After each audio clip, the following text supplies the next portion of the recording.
और चलिए आपको सीधे लिए चलते हैं, भारतीय जनता पार्टी की प्रेस कॉन्फ्रेंस हो रही है, सुनते हैं क्या कह रहे हैं। नजीम अंसारी ऐसे लोग उसके व्यवस्थापक हैं। देखिए, एक प्रश्न तो मन में स्वतः उत्पन्न होता है कि श्री राहुल गांधी जी इवन कांग्रेस की सरकार के समय में भी भारत में ना तो थिंक टैंक्स के द्वारा बुलाए जाते थे, ना बड़ी यूनिवर्सिटीज के द्वारा बुलाए जाते थे। ये विदेश में ही उनको कैसे बुलाया जाता है, यह प्रश्न मैं दर्शकों के और देश की जनता के विवेक पे छोड़ता हूं। ये बात बहुत साफ समझ में आती है कि यदि आपको अपना ज्ञान उद्भासित करने के लिए भारत के संस्थान नहीं बुलाते, और हमारी सरकार छोड़िए, जब आपकी सरकार थी तब भी नहीं बुलाते थे, तब भी आपको कभी नहीं दिखेगा कि वो किसी भी प्रकार का जाकर विचार व्यक्त करते हैं।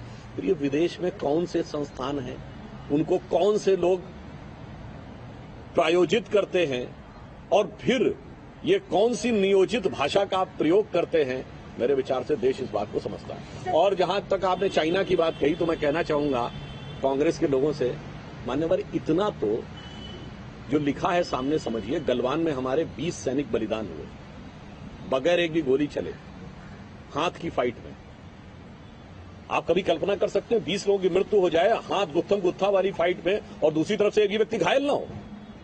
चीन ने अपने हताहत तो छोड़िए, किसी घायल सैनिक का भी आंकड़ा नहीं दिया, यद्यपि इंटरनेशनल एजेंसीज ने 50 से 60 लोगों के बारे में बात कही। तो मेरे विचार से यदि कोई पार्टी यह मानती हो कि हाथ की फाइट में 20 लोग बलिदान हो गए हमारे सैनिक, मगर दूसरी तरफ से एक भी घायल नहीं हुआ, चीन के इस आंकड़े पर भरोसा करने वालों की बुद्धि क्या तरस खाने योग्य नहीं है? सर, प्रियंका गांधी ने ट्वीट किया है और कहा है कि ब्रजभूषण शरण सिंह के ऊपर जो आरोप लगे हुए हैं, तो जो 2 FIR है उसमें 10 मोलेस्टेशन के केसेस का जिक्र किया गया है और बताया गया डिटेल है, लेकिन आरोपी के खिलाफ कोई भी कार्यवाही नहीं हो रही है। इस विषय पे जांच भी चल रही है और 2 जांचें चल रही है, न्यायालय के निर्देश पर चल रही है, परंतु जांच की प्रतीक्षा से पहले निष्कर्ष निकालने का प्रयास उचित नहीं है। न्याय की प्रक्रिया के निष्कर्ष के बाद जो कठोर दंड होगा वह देना चाहिए। मगर मैं प्रियंका जी से पूछना चाहता हूं, आपकी सरकार केरल में थी, वहां जांच नहीं हुई है, जांच हो चुकी है।